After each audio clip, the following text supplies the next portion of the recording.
Iran has a new leader. And his first move just changed everything, not a speech, not a press conference. An order, signed at 0200 hours Tehran time. Delivered to IRGC Aerospace Force Command. Delivered to the Iranian Navy, delivered to every missile battery along the Gulf Coast.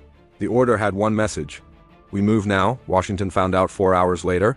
Not from a diplomat, from a satellite. Let us go back 3 weeks. Because this did not start with one order, it started with an election. Iran's new president came to power with one campaign promise that every analyst in Washington marked in red.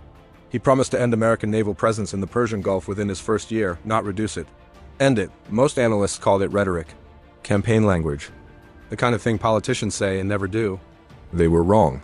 48 hours after taking office, he convened a closed session with IRGC commanders.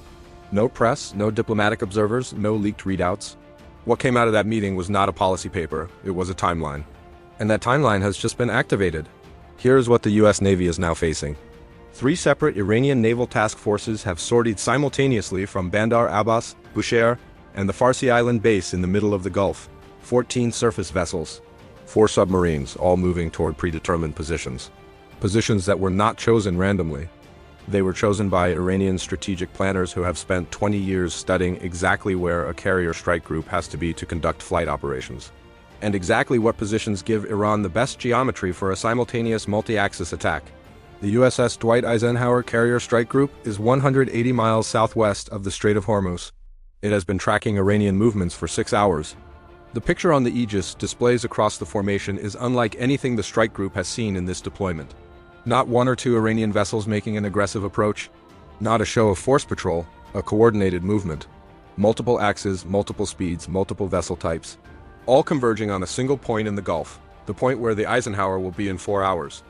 The E-2D Hawkeye above the formation is tracking all of it. 22 contacts, 14 surface, 4 subsurface. And something else. Something that changes the calculation completely. The satellite that alerted Washington 4 hours ago did not just detect ship movements. It detected something on the Iranian coast. Transporter erector launchers. Mobile ballistic missile platforms. 12 of them. Moving out of their hardened shelters along the coast between Bandar Abbas and Jask, moving to firing positions. The missiles they carry are not the Noor anti-ship missiles that U.S. Aegis systems have intercepted before. These are Khalid Fars ballistic missiles, Persian Gulf missiles, specifically designed to hit a moving aircraft carrier. Maneuvering warhead. Terminal phase guidance that activates in the final seconds of flight. Designed specifically to defeat point defense systems. 12 launchers, each carrying 1 missile. 12 simultaneous launches would put 12 maneuvering warheads on terminal approach to the carrier simultaneously. The SM-6 interceptors on the Eisenhower's escorts can handle some of them. Not all 12 simultaneously. Not all 12 with maneuvering warheads coming from different bearings. The math is not comfortable. The strike group commander makes a series of calls in rapid succession. First call, USS Gravely and USS Nitze push forward to create maximum distance between the carrier and the approaching surface formation. Second call, the submarine assigned to the strike group moves to a position that puts it between the carrier and the Iranian subsurface contacts. Third call, the carrier begins a series of unpredictable course changes, randomizing its position, making the targeting solution for a ballistic missile that takes 4 minutes from launch to impact continuously obsolete. Every time the carrier turns, every ballistic missile targeting solution that was built before that turn becomes trash. Iran knows this. It is why they have 4 submarines in the water. Submarines that can follow the carrier's course changes in real time. Feed updated position data to the shore batteries. The carrier cannot hide its movements from something running beneath it. Fourth call goes to 5th Fleet in Bahrain. The message is short. 12 mobile launchers active on the Iranian coast. Requesting authorization for preemptive suppression strikes. The response from Bahrain comes in 11 minutes. Authorization granted. Prosecute the launchers before they reach firing position. The F-35CS are already turning onto their attack headings before the authorization call ends. They have been at 5-minute alert since the satellite data came in 4 hours ago. 8 aircraft, each carrying 4 AGM-154 joint standoff weapons, launched from outside Iranian airspace. Gliding to their targets at standoff range, the launchers are mobile. But mobile does not mean fast. A transporter or erector launcher moves at 40 miles per hour on a good road, in the dark.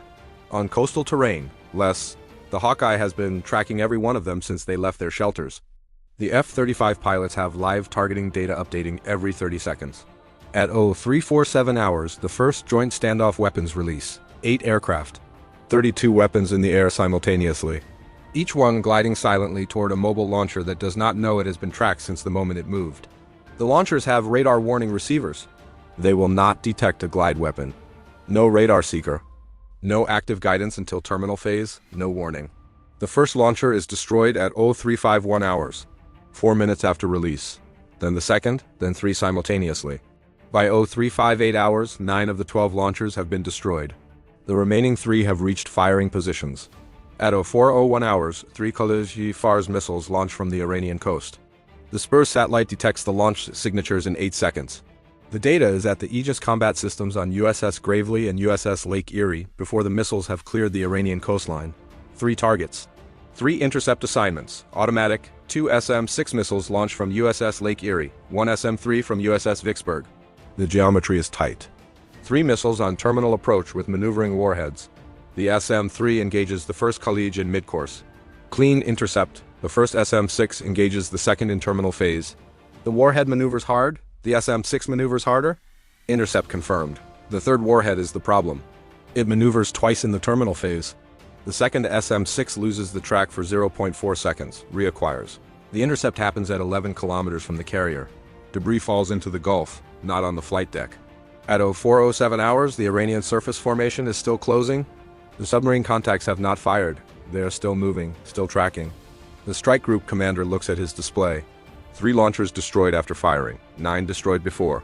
3 intercepts successful. 0 hits on the carrier, but 22 Iranian contacts still in the water, still moving, and a new leader in Tehran who just authorized all of it. Who is watching the results right now? Who has 12 more launchers in reserve that have not moved yet? This is not over, this is the first move. The US Navy stopped it. But stopping the first move and stopping what comes next are 2 different problems. And the man in Tehran who signed that order at 0200 hours is already planning the second move. Stay locked in.